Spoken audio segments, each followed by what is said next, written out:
22 April শেষ হতে যাচ্ছে ইরান ও যুক্তরাষ্ট্রের মধ্যে চলমান ভঙ্গুর যুদ্ধবিরতি। অন্যদিকে ক্ষীণ থেকে ক্ষীণতর হচ্ছে নতুন যুদ্ধবিরতি বা আলোচনার সম্ভাবনা। ফলে আবারও মুখোমুখি অবস্থানের দিকে এগোচ্ছে দুই দেশ।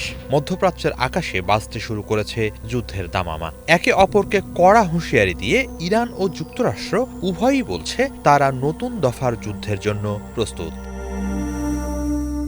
দুই দেশের এই মুখোমুখি অবস্থান পাকিস্তানে দ্বিতীয় দফায় শান্তি আলোচনায় বসার সম্ভাবনাকে চরম অনিশ্চয়তায় ফেলেছে। যুক্তরাষ্ট্রের নৌ অবরোধ এবং চলতি সপ্তাহে মার্কিন বাহিনী ইরানের পতাকাবাহী একটি জাহাজ জব্দ করার পর ইরান আলোচনায় না বসার হুমকি দিয়েছে। অপরদিকে মার্কিন প্রেসিডেন্ট ডোনাল্ড ট্রাম্প বলেছেন, এ যাত্রায় যুদ্ধবিরতির মেয়াদ বাড়ানোর সম্ভাবনা খুবই কম। একই সাথে ইরানের সঙ্গে একটি চুক্তি না হওয়া পর্যন্ত মার্কিন নৌ অবরোধ প্রত্যাহার করা হবে না বলেও বার্তা দিয়েছেন তিনি। ফলে দেখা দিয়েছে অচলাবস্থা।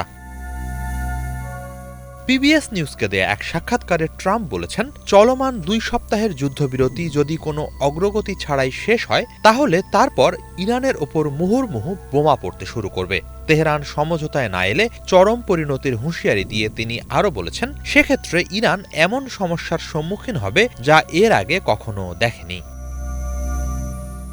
অপরপক্ষে ইরান বলছে, নৌ অবরোধ আরোপ করে এবং যুদ্ধবিরতি লঙ্ঘন করে ট্রাম্প আলোচনার টেবিলকেই ইরানের জন্য আত্মসমর্পণের টেবিলে পরিণত করতে চাইছেন। দেশটির পার্লামেন্ট স্পিকার বাগের গালিবফ সামাজিক মাধ্যম এক্সে এক পোস্টে লিখেছেন, হুমকির মুখে আমরা কোনো আলোচনা মেনে নেব না। যুক্তরাষ্ট্র ও ইসরায়েলের সঙ্গে আবার যুদ্ধ শুরু হলে নতুন নতুন চমক দেখানোর হুঁশিয়ারি দিয়ে তিনি বলেছেন, ইরানের হাতে নতুন কার্ড আছে। গত 2 সপ্তাহে আমরা যুদ্ধক্ষেত্রে এসব কার্ড দেখানোর প্রস্তুতি নিয়েছি।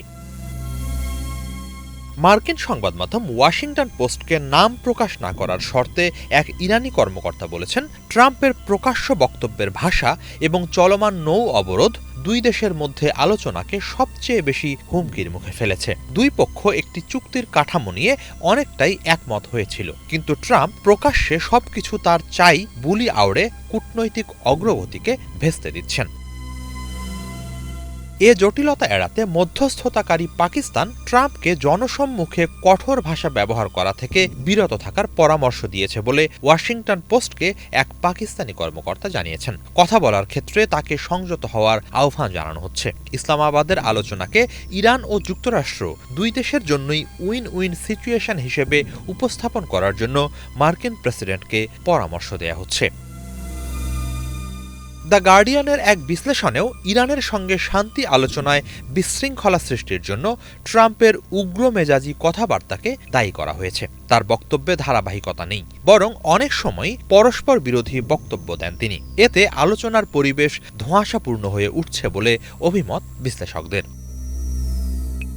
হিজল জোপায়ের, বাংলা ভিশন।